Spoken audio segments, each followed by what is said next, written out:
संकट मोचन हनुमान जी, जिनके बारे में तो सभी जानते हैं, लेकिन उनके जीवन से जुड़े कुछ ऐसे रहस्य भी है जिनके बारे में आप शायद नहीं जानते होंगे।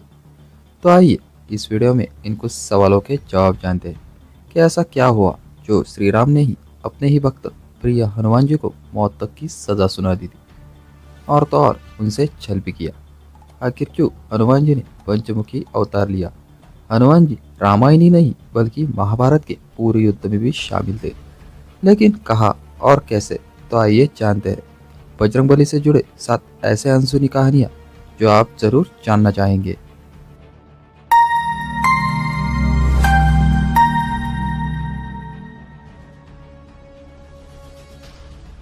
बाल ब्रह्मचारी हनुमान जी, इस नाम से तो उन्हें सारी सृष्टि जानती है, लेकिन बहुत ही कम लोग ये जानते हैं कि हनुमान जी विवाहित है। जी हाँ, बिल्कुल आपने सही सुना। पौराणिक कथा के अनुसार हनुमान जी का विवाह सूर्यदेव की पुत्री सुलोचना से हुआ था। दरअसल हनुमान जी सूर्यदेव को अपना गुरु मानते थे, क्योंकि सूर्यदेव के पास ऐसी 9 विद्याएं थी जिन्हें हनुमान जी सीखना चाहते थे। सूर्यदेव ने 9 में से 5 विद्याओं का ज्ञान तो हनुमान जी को दे दिया, लेकिन बाकी 4 विद्याओं का ज्ञान केवल उन्हें ही दिया जा सकता था जो विवाहित है। लेकिन हनुमान जी तो ठहरे बाल ब्रह्मचारी, तो वो ऐसे में विवाह कैसे कर सकते थे। लेकिन सूर्यदेव ने हनुमान जी से कहा कि वे उनकी पुत्री सुलोचना से विवाह कर रहे, जो बहुत ही तेजस्वी और तपस्वी है, और ये वादा भी किया कि विवाह के बाद आप फिर से बाल ब्रह्मचारी रहेंगे, क्योंकि विवाह के बाद सुलोचना फिर से अपनी तपस्या में लीन हो जाएगी। ये जानने के बाद हनुमान जी ने सुलोचना से विवाह कर लिया। बाकी के 4 विद्याओं का ज्ञान प्राप्त करके और भी शक्तिशाली बन गए। क्या आपको पता है, तेलंगाना के खम्बंग डिस्ट्रिक्ट में हनुमान जी और देवी सुलोचना का एकलौता मंदिर मौजूद है।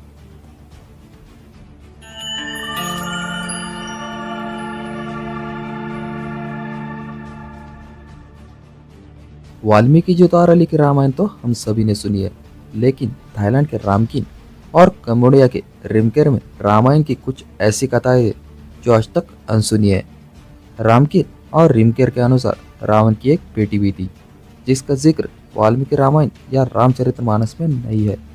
रावण की बेटी का नाम स्वर्ण मनसा था, जो दिखने में बहुत ही खूबसूरत थी और उसे सोने की जलपरी कहा जाता था।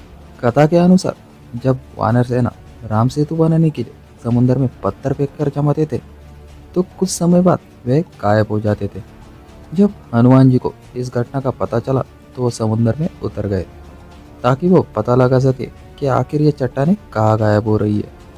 जब वे पानी में नीचे उतरे तो उन्होंने देखा कि समुद्र में रहने वाले कुछ लोग एक सोने के जलपरी पे कहने पर सभी चट्टानें और पत्थर उठाकर नीचे ले जा रहे थे।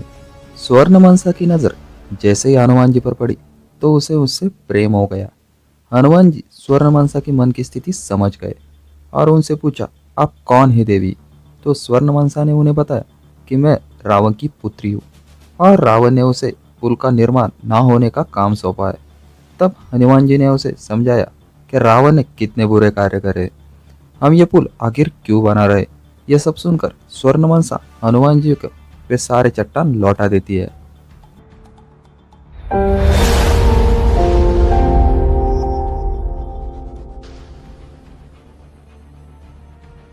जो व्यक्ति इस संसार में आया है, एक दिन उसे संसार से जाना ही पड़ता है, चाहे वो मनुष्य रूप में जन्म ले या भगवान। एक दिन श्री राम का देह त्यागने का समय आ गया, और वे जानते थे कि वे हनुमान जी के रहते वे अपना देह त्याग नहीं कर पाएंगे, क्योंकि अगर वे ऐसा करते तो हनुमान जी उनके मोह में पूरी धरती का नाश कर देंगे। जिसके कारण उन्होंने छल से हनुमान जी को अपने आप से दूर करने का फैसला कर लिया। उन्होंने महल के पास के गड्ढे में अपनी एक अंगूठी गिराई, जो कि दरअसल एक सुरंग थी जो नागलोक तक जाती थी। इसके बाद श्री राम ने हनुमान जी को उनकी अंगूठी खोज कर लाने को कहा। जब हनुमान जी नागलोक पहुंचे तो नागलोक के राजा वासुकी ने उन्हें सब सच सच बताया और इसके पीछे का कारण भी समझाया।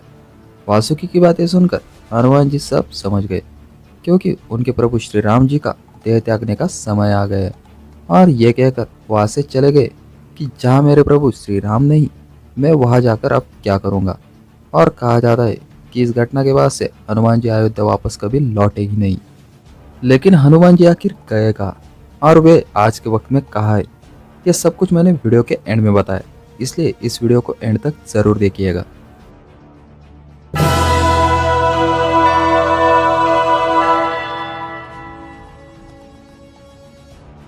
क्या आपको पता है, रामायण में एक क्षण ऐसा भी आया था जब प्रभु श्री राम जी ने हनुमान जी को मौत की सजा दी थी।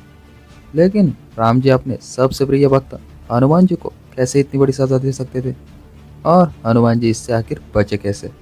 तो आइए जानते हैं। एक बार भगवान राम के गुरु विश्वामित्र किसी कारणास्तव हनुमान जी से गुस्सा हो गए और उन्होंने प्रभु राम को हनुमान जी को मौत की सजा देने को कहा। भगवान राम हनुमान जी से बहुत प्रेम करते थे, लेकिन वे अपने गुरु की आज्ञा नहीं टाल सकते थे।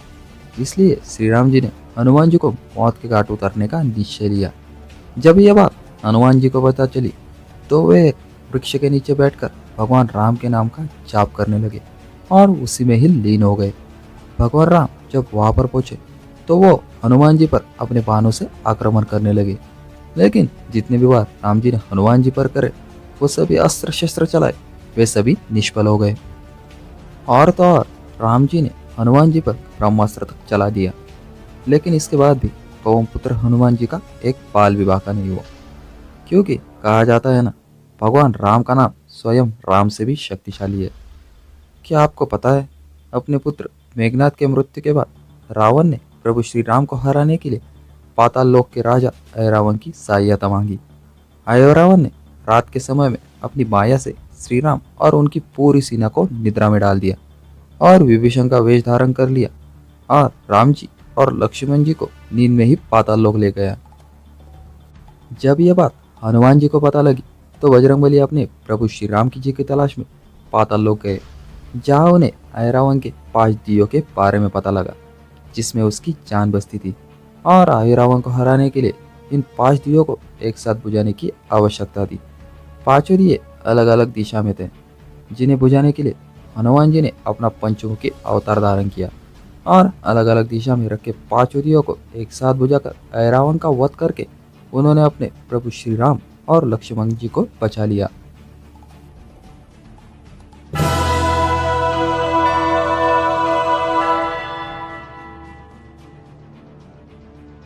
ये बात तो सभी जानते हैं कि महाभारत के युद्ध के दौरान अर्जुन के रथ के सारथी स्वयं श्री कृष्ण थे, लेकिन शायद ये बात कम लोग ही जानते कि उस रथ पर भगवान श्री कृष्ण के अलावा महाबली हनुमान जी भी विराजमान थे। महाभारत युद्ध खत्म होने के बाद श्री कृष्ण ने अर्जुन को रथ से पहले उतरने को कहा और उसके बाद उन्होंने कहा कि अपने रथ के आखिरी दर्शन कर लो। ये सुनकर अर्जुन सोच में पड़ गए कि आखिर वासुदेव ऐसा क्यों कह रहे हैं।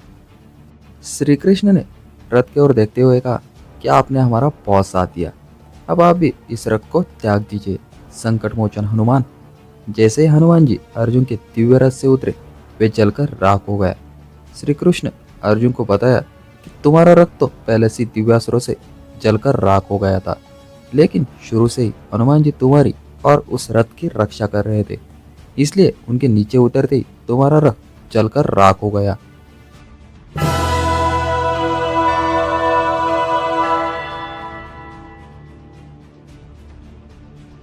जैसा कि हमने आपको बताया कि अपने प्रभु श्री राम के देह त्यागने के बाद हनुमान जी कभी अयोध्या लौटकर नहीं आए, लेकिन सभी के मन में यह सवाल जरूर उठता है कि हनुमान जी आखिर गए कहाँ और आज वे कहाँ है।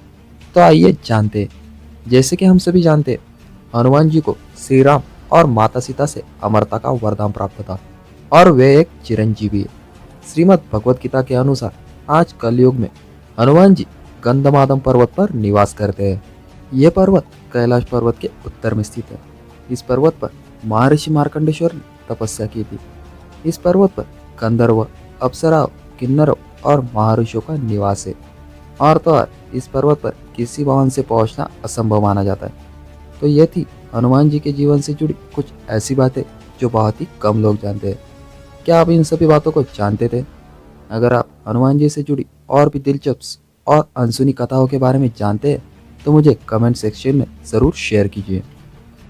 आई होप कि आप सभी को ये वीडियो अच्छा लगा होगा।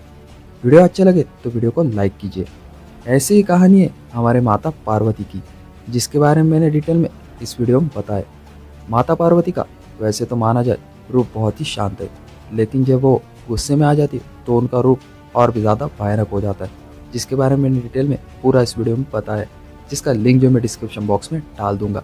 वीडियो अच्छे लगे तो वीडियो को लाइक कीजिए और नए हो तो प्लीज़ चैनल को सब्सक्राइब कीजिए। ये आपके लिए तो फ्री है लेकिन मेरी इससे बहुत ज़्यादा हेल्प होती है। And thanks for watching.